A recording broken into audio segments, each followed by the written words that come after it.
Mesdames et messieurs, merci de nous rejoindre sur DRTV HD Pointe-Noire pour suivre notre journal rétro du 29 juillet 2023. Au sommaire, constat sur la dévastation de l'écosystème à Mayoko par le conseil départemental du Niari, analyse de la situation épidémiologique des départements de Pointe-Noire et du Kwilu, puis installation du nouveau roi du royaume de Luango.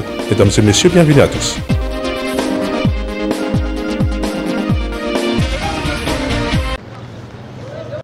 Pour éviter que les épidémies de chizellose, choléra, fièvre typhoïde sévissant à Dolisie se propagent dans les départements de Pointe-Noire et du Kwilu, le ministre de la Santé et de la Population a effectué une visite de travail à Pointe-Noire ce vendredi 28 juillet 2023. Occasion pour lui de venir s'imprégner de l'analyse de la situation épidémiologique dans ces deux départements. Deux exposés ont permis à l'assistance d'avoir le cœur net sur les réalités cliniques des épidémies à Pointe-Noire et au Kwilu.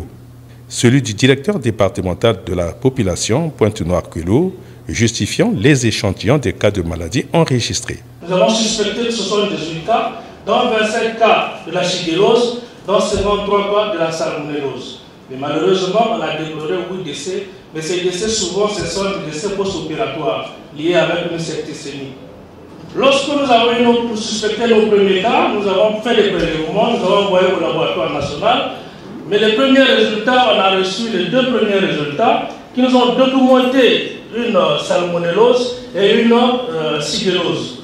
Par contre, la directrice départementale des soins et services de santé du Kwilu a fait une synthèse des activités de riposte des épidémies. Nous avons eu un décès, c'était un enfant de 2 ans en provenance de Dolisie qui avait fui l'hôpital et qui est arrivé à Punga et qui est décédé le lendemain. 3 cas donc suspects de fièvre jaune. Quelles sont les activités que nous avons eu à mener? Nous avons mis en place la coordination départementale. La note de service de l'arrêté préfectoral est en cours de signature. Cependant, nous avons tenu des réunions techniques. Deux exposés ayant suscité un échange de vues avec l'assistance par des questions minutieuses des intervenants. Gilbert Moukouki sur les mesures préventives et l'invite à la sensibilisation communautaire. Dans les deux présentations qui sont faites, cliniquement, on n'a pas enregistré des cas de choléra. Mais dans tous les cas, il vous faut prendre des précautions pour isoler les malades atteints de choléra au cas où cela s'est avéré dans les formations sanitaires. Les mesures préventives d'hygiène que nous prenons, il faut les prôner dans toutes les administrations. En d'autres termes, je suis heureux de constater qu'à l'entrée de la salle, il y a un seau avec de l'eau, certainement on a mis de produits, de l'eau de Javel. Il faut relancer cette sensibilisation et mettre dans toutes les administrations des seaux avec de l'eau ou le gel hydroalcoolique. C'est une maladie des mains sales. Contrairement à la Covid-19 qui se contamine par l'air, ici nous avons un problème de contact physique. Il faut donc sensibiliser les populations sur le mode de contamination. Aux populations de Pointe-Noire et du Kwilu de prendre la hauteur des épidémies en mettant en pratique les directives du gouvernement de la République à l'organisation et au plan de riposte collectif.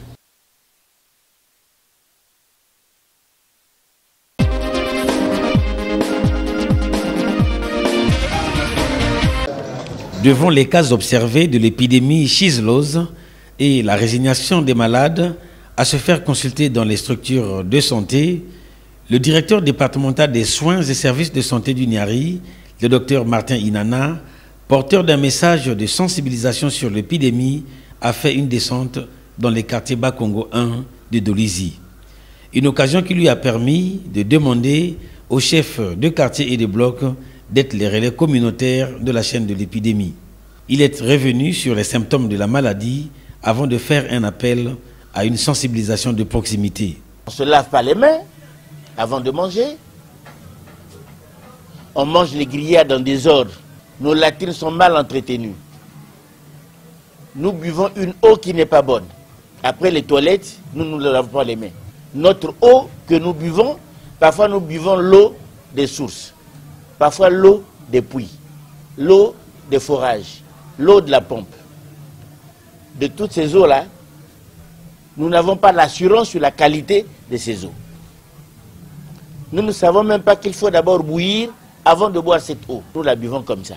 J'achète une orange, directement je l'épulche et je commence à la sucer, ou les mangues, ou les figues, maintenant il y a beaucoup de figues, ou les pastèques. Nous ne lavons même pas. Nous aimons manger les salades.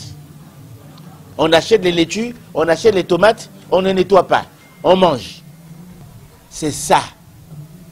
Ce n'est pas un sorcier, ce n'est pas un empoisonnement. C'est nous-mêmes qui sommes responsables de cette maladie. Aujourd'hui, vous allez à l'hôpital général, vous allez à l'hôpital de référence, les malades commencent à diminuer, les gens sortent. Le grand problème, c'est que les gens sont malades et dans les maisons. On attend que ça se complique. Quand on vient, il est trop tard. Parce que la maladie, là, le microbe que je vous ai dit là, qu'est-ce qu'il fait? Quand il rentre, il commence par te créer des bourdonnements de ventre, la fièvre, mal à la tête. Après, tu ne traites pas, tu penses que c'est le palu, tu bois seulement les médicaments du palu, ou tu vas toi-même chez les Banamanganga, tu achètes des médicaments, ou tu vas prendre des tisanes, ou tu vas, je ne sais pas moi, à l'église prier. Le microbe continue son chemin. Il s'installe dans l'intestin et il trouve l'intestin.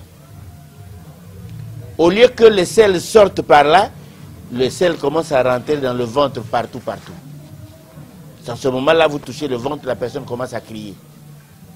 Mais en ce moment-là, vous amenez à l'hôpital trop tard. Les quartiers Bakongo 1 et 2, foyers de l'épidémie, ont été touchés au quotidien de 30 à 40 malades. Des statistiques qui sont, selon le docteur Martin Inana, en baisse au regard des efforts sanitaires fournis sur l'épidémie. L'objet de cette réunion de sensibilisation a été de permettre aux citoyens de prendre des précautions sur leur mode alimentaire et éviter l'automédication. Pour rappel, 1700 malades et 22 morts ont été enregistrés. Que les gens...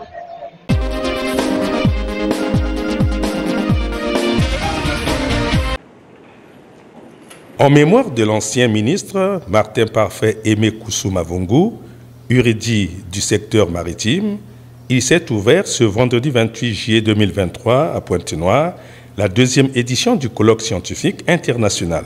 Une deuxième édition placée sous le thème « Action de l'État en mer et dans les eaux continentales au Congo ». Un thème édifiant qui va permettre pendant 2 jours acteurs institutionnels, universitaires, étudiants, professionnels nationaux et internationaux de plancher sur les 7 objectifs assignés à cette deuxième édition. Une cérémonie d'ouverture en 6 points, patronnée par Gilbert Mokoki, ministre de la Santé et de la Population, représentant le Premier ministre chef du gouvernement, devant les officiels et les invités de marque. L'auditoire a suivi, à tour de rôle, les mots de bienvenue du premier secrétaire du Conseil départemental et municipal de Pointe-Noire, du secrétaire général de l'Association du droit maritime et l'allocution du secrétaire permanent interministériel de l'action de l'État en mer et des eaux continentales sur l'utilité de la mer et les objectifs assignés au colloque. Le pouvoir économique, politique et militaire, social et culturel appartient depuis toujours à ceux qui savent maîtriser la mer et les ports. C'est sur la mer, ou pour y naviguer, que se sont faites la plupart des innovations ayant ensuite bouleversé les sociétés humaines. C'est par la mer que circulent, depuis des millénaires, les idées et les marchandises et que s'organise la concurrence et la division du travail. Cette deuxième édition du colloque ambitionne d'atteindre 7 objectifs. Célébrer la mémoire d'un érudit du secteur maritime. Permettre un partage d'expériences avec les instances de l'action de l'État en mer et dans les eaux continentales de l'Afrique de l'Ouest et du Centre. Manifester une volonté de renforcement des capacités dans la mise en œuvre du concept de l'action de l'État en mer et dans les eaux continentales. Une cérémonie marquée par la remise au ministre des Actes du colloque avant son allocution d'ouverture des travaux. Après la concrétisation par M. le Président de la République, chef de l'État, Son Excellence, M. Denis Sassou Nguesso, de sa détermination à ériger dans notre ville océane à Pointe-Noire un institut de hautes études maritimes qui, du reste, consacrera une part des enseignements aux questions maritimes. La communauté intellectuelle se retrouve ici même pour justement débattre des mêmes questions. Je suis fort heureux que le partenariat entre l'Association congolaise du droit maritime et le secrétariat permanent ait permis de gagner le pari de la poursuite des sessions annuelles du colloque ainsi que de la publication des actes y afférents. Réunissant à Pointe-Noire les experts maritimes africains, européens et du Congo, la deuxième édition du colloque scientifique Martin Parfait et Mekusu Mavungu s'achèvera ce samedi 29 juillet 2023.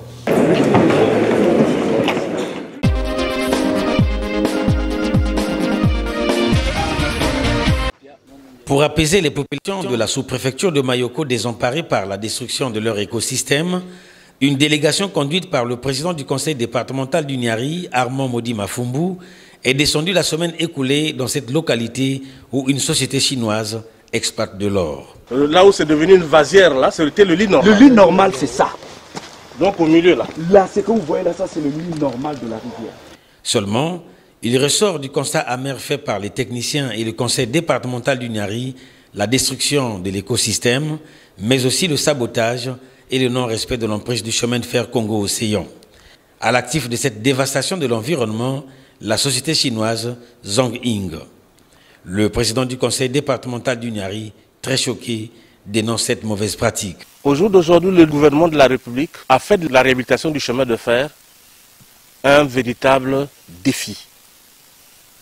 Or, il se trouve qu'il y a des Congolais, au-delà des Congolais, il y a des sociétés partenaires qui se rendent coupables de façon ostentatoire d'énormes crimes écologiques et environnementaux. Ceci se passe sous la barbe de tous les officiels que nous sommes, surtout au moment où nous savons que le chef de l'État a lancé une initiative que d'ici peu notre pays va abriter une conférence internationale des 3 bassins du monde, le bassin du Congo et puis l'Amazonie et autres. Vous voyez, nous observons ici la menace au niveau du chemin de fer congolais. On a prédaté les emprises jusqu'à moins de 5 mètres de la voie ferrée. Moins de 5 mètres de part et d'autre. Donc, un train ne peut plus passer ici sans pourtant qu'on ait réhabilité cet endroit. Le président de la République, chef de l'État, accordant du prix à la préservation de l'écosystème, le conseil départemental du Niari a demandé à cette société de retirer ses engins, précisément ce bateau d'exploitation contribuant à la pollution de la rivière Louessé, rivière ravitaillant les populations de cette contrée, ce qui a enfin rassuré les populations du district de Mayoko.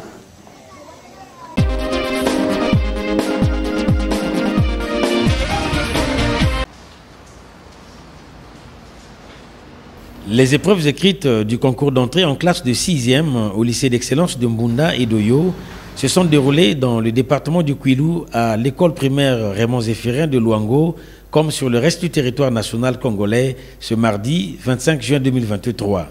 Le département du Kwilu a présenté un total de 30 candidats, dont 16 filles. Les épreuves écrites de ce concours ont été lancées à 9h00 par le préfet de ce département, Paul Adam Dibouilou, en présence de Marie-Denise Niambi, directrice départementale de l'enseignement préscolaire, primaire, secondaire et de l'alphabétisation du Kwilu. Devant la force publique et bien d'autres officiels, le préfet a ouvert l'enveloppe contenant les matières. Les candidats encouragés par le représentant de l'État dans le département ont démarré ce concours par les mathématiques. Ce sont les meilleurs des classes de CM1 et CM2 qui ont pris part à ce concours national d'entrée en classe de 6e au lycée d'excellence. Les enfants se sont bien préparés dans la mesure où on n'a pas pris n'importe qui, on a pris les meilleurs depuis la classe de CM1 et jusqu'au CM2. Donc il y a eu une sélection et je pense que ce sont les meilleurs que nous avons présentés et nous souhaitons avoir les 10 places pour le Kwilu. Pour le préfet du département du Kwilu, l'espoir est permis pour les candidats de son département. Le climat est serein, les enfants sont tranquilles, paisibles, calmes. Ils attendaient leur matière, leur première matière. Et comme ils commencent par les mathématiques ce matin, Je pense que psychologiquement, ils sont préparés à affronter cet examen.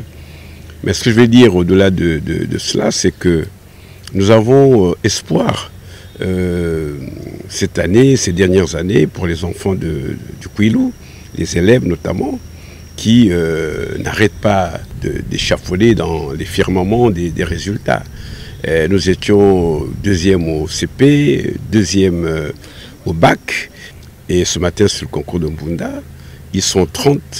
Peut-être que nous souhaiterions avoir les 10 premiers pour aller participer à cet élan intellectuel, parce que ce soit à Mbunda ou à Oyo, ce sont des bons établissements qui forment des excellents futurs cadres de notre pays.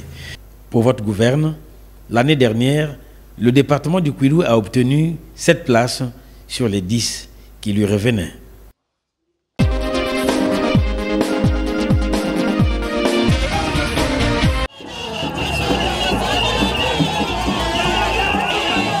Le prince sacral Mouefouti Louemba François a été officiellement installé dans son temple de Malouango dimanche 23 juillet 2023 à Boali. Plusieurs personnalités politico-administratives ont pris part à cette cérémonie, dont le premier ministre-chef du gouvernement, Anatole Koliné Makosso. Ce sacre s'est tenu sous les regards observateurs des délégués de plusieurs chefferies traditionnelles du Bénin, du Gabon et de l'Angola, du roi Michel Ganari et de la reine Galifuru du royaume Téké. Le nouveau roi, Mouefouti dit Mouempak Sindi Toukouni, très ovationné par des enthousiastes populations, succède à Mouemakosso IV rappelé à Dieu en décembre 2020. C'est par l'exécution de l'hymne du royaume qu'a démarré cette cérémonie d'installation du nouveau locataire du palais royal du royaume de Luango. Très ancré dans la tradition royale, Frédéric Pambou a rappelé de façon sommaire l'histoire de ce royaume. Pour lui, avec le nouveau Maluango, s'ouvre une nouvelle ère où tous les Luango vont apprendre le savoir. Majesté, Mouempak Sinji Untukin, roi des Luango, avec vous s'ouvre une ère nouvelle où tous les Luango vont réapprendre à sourire à la vie. Marchons allègrement, ensemble et avec fierté vers les lendemains promoteurs en entonnant la chanson fétiche de notre Nostradamus, le thaumaturge Pierre Chikaya de Bouampire, Bangda, Bangda, Bangda. En juin 1972, il réussit brillamment au baccalauréat série C mathématiques avec mention bien. Après son diplôme d'ingénieur informatique en 1978, le prince Mouefouti Louemba François est admis à l'université Pierre et Marie Curie Paris 6 et obtient avec mention très bien en 1980 le diplôme d'études approfondies DEA en recherche opérationnelle, option transmission et traitement de l'information. En 1981, un premier travail s'offre à lui à TDF, Télédiffusion de France à Montrouge, jusqu'en 1983, avant de rentrer au CHU de Rouen, où il occupe le poste de responsable réseau informatique et membre du conseil d'administration. Il dirige alors une équipe d'une vingtaine d'agents. Occupant le 5e rang d'une fratrie de 8 enfants, le nouveau Maluango est né le 6 juin 1952 à Siafomo village et est le neveu du défunt Sa Majesté Mouetati Ier du royaume de Luango. Le rituel du sacre a été placé sous la gouverne du président des dignitaires de Boali. Ainsi, le Maluango pouvait ainsi occuper son trône. Enfin, le rituel du sacre s'est tenu en présence de toutes les familles royales et des clans royaux.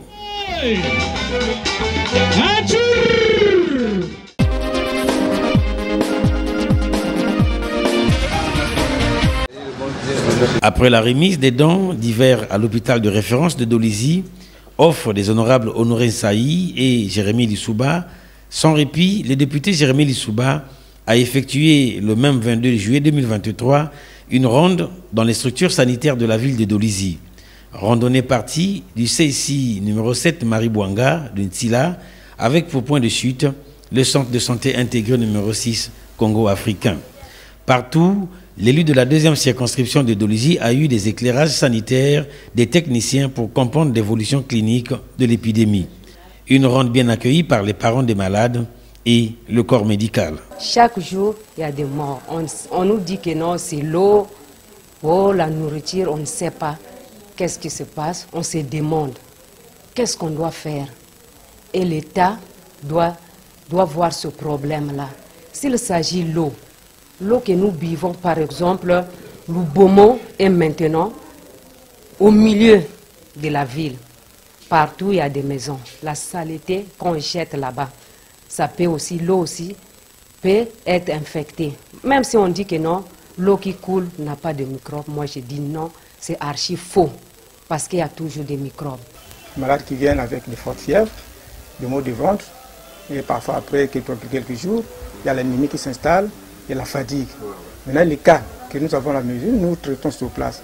Maintenant, les cas qui nous dépassent, nous les référons à l'hôpital de référence. Nous l'avons constaté, je crois, c'était les 24 jours, toute la dernière semaine du mois de juin. Et avant que nous arrivions le 1er juillet. De là-bas jusqu'à nos jours, nous étions déjà autour de 620 cas qu'on a reçus. Au total, oui. Et avant-hier, c'était à 12. Hier, nous avons reçu 10. Jérémy Lissouba, sur le constat général de sa ronde. Le constat général est que l'épidémie est en régression, si on peut dire ça. En tout cas, le nombre de cas est en baisse de manière significative. Je pense que en moyenne, si je fais un peu le calcul rapide par rapport à tout ce que les chefs de centre nous ont dit aujourd'hui, je pense qu'en moyenne, vous étiez à peu près une quarantaine, voire une cinquantaine de cas par jour dans les CSI. Et ça, c'est sans compter les hôpitaux, bien sûr, qui, eux, c'était plutôt des centaines de cas qui arrivaient chez eux. Au plus fort de l'épidémie, je crois que le CSI Bakongo 2, sauf erreur de ma part, a dû traiter environ 600 cas à lui seul. C'est un centre de santé intégré, donc ce n'est pas une très grande structure, mais c'est pour dire qu'au plus fort de l'épidémie, nous étions dans cet ordre de chiffres, alors qu'aujourd'hui, certains voyaient 5, 6, parfois une dizaine de cas. Donc, à en juger par ces chiffres-là, je pense que oui, clairement, on peut dire que l'épidémie est en régression. Au chevet des malades, Jérémy Lissouba a fait valoir, à travers cette descente, la mission régalienne d'un élu du peuple et sa communion avec les mandants de sa ville en détresse.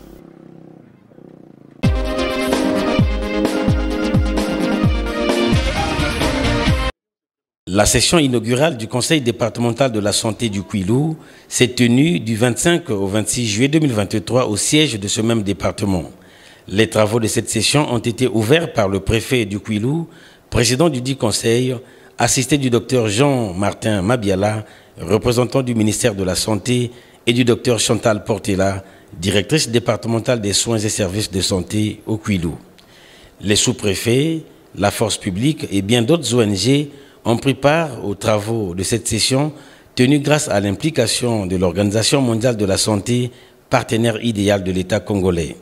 La cérémonie d'ouverture a débuté par le mot d'accueil du sous-préfet de Luango, Alphonse Koutana, attachant du prix à cette session permettant d'évaluer l'ensemble des activités de la santé dans le département du Kwilu. Le représentant du ministère de la Santé a pour sa part ressorti les mots qui minent le secteur de la santé dans le Kwilu. L'une des particularités du Kwilu est l'absence d'un hôpital pouvant offrir des soins complémentaires aux malades, les CSI n'offrant pas toujours le paquet minimum d'activités dévolues à leur niveau. Les causes en sont partout les mêmes, elles sont connues, liées notamment à l'insuffisance qualitative et quantitative du personnel, impliquant un niveau de compétences faible, à un plateau technique insuffisant, peu performant ou vieillissant, et à l'insuffisance de médicaments essentiels et génériques. La santé des Congolais est garantie par la Constitution de la République. Pour contribuer à l'amélioration des services de santé, des actions fortes ont été réalisées. Il s'agit notamment du découpage du pays en 52 districts sanitaires, dont 3 pour le Kwilu, Madingokai, Zambi, Vuti Kakamweka et Idalwango, la nomination et l'installation des médecins chefs du district sanitaire, la dotation du district sanitaire en moyens roulants et matériel informatique, la formation des médecins chefs du district sanitaire sur la gestion du système de santé, la mise en place des équipes cadres et des équipes de gestion du district sanitaire. Ouvrant les travaux de la session, le préfet du département du Kwilu a magnifié la politique nationale de la santé mise en œuvre par le gouvernement congolais. Je voudrais à cet instant magnifier la politique nationale mise en œuvre par le gouvernement de la République en matière de santé. En effet, la politique ci-devant évoquée est désormais celle qui constitue le guide et le cadre exclusif des interventions en matière de santé, tant par notre gouvernement que les partenaires techniques, financiers et d'autres organisations et acteurs de la santé dans notre pays. C'est dans ce contexte de gouvernance de la santé qu'il est prévu, selon les textes en vigueur, un organe consultatif permettant d'assurer une orientation technique de coordination et de suivi-évaluation dans le but d'améliorer la qualité des soins et services dispensés aux populations. Le thème de cette session a été l'amélioration de l'offre de soins et services de santé dans le département du Kwilu. Parmi les exposés de cette session, on retiendra la présentation du département sanitaire du Kwilu, gestion des ressources et situation épidémiologique par le docteur Chantal Portela.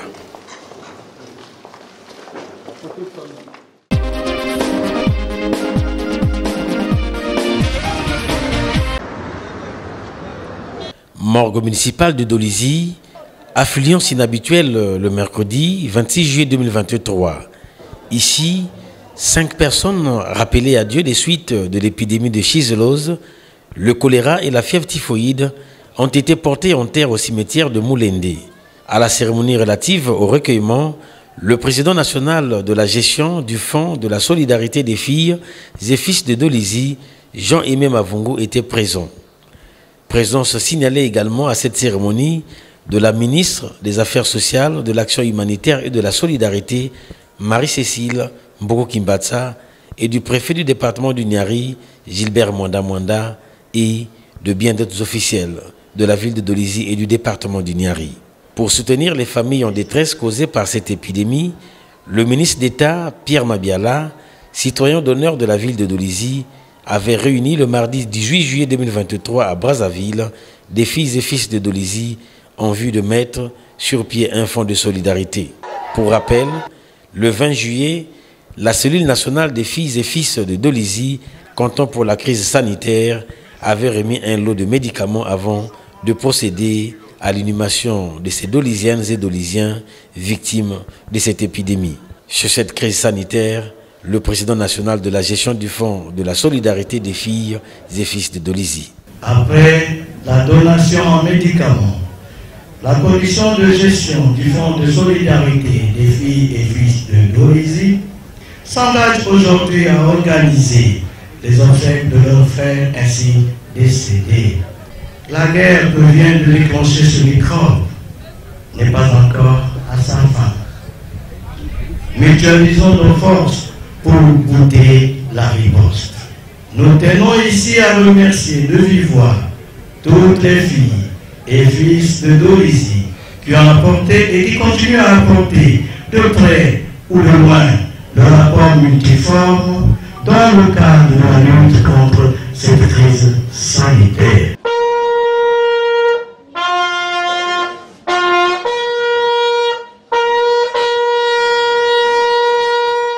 Le dépôt des gerbes de fleurs, le recueillement des officiels devant les cercueils contenant les corps sans vie des victimes de l'épidémie, des moments de tristesse pour se séparer définitivement d'eux. Toutes les filles, tous les fils de Dolisie sont en alerte aujourd'hui. Et donc la liste est ouverte. C'est vrai que la première phase, nous avons pensé à la donation en médicaments, mais maintenant il faut qu'il y ait des initiatives allant dans le sens de la prévention. Il y a donc la sensibilisation qui doit se faire dans tous les quartiers de Dolisie. Et donc, nous continuons sur cet élan-là. Les victimes de l'épidémie ont été conduits par la suite à leur dernière demeure au cimetière de Moulindé.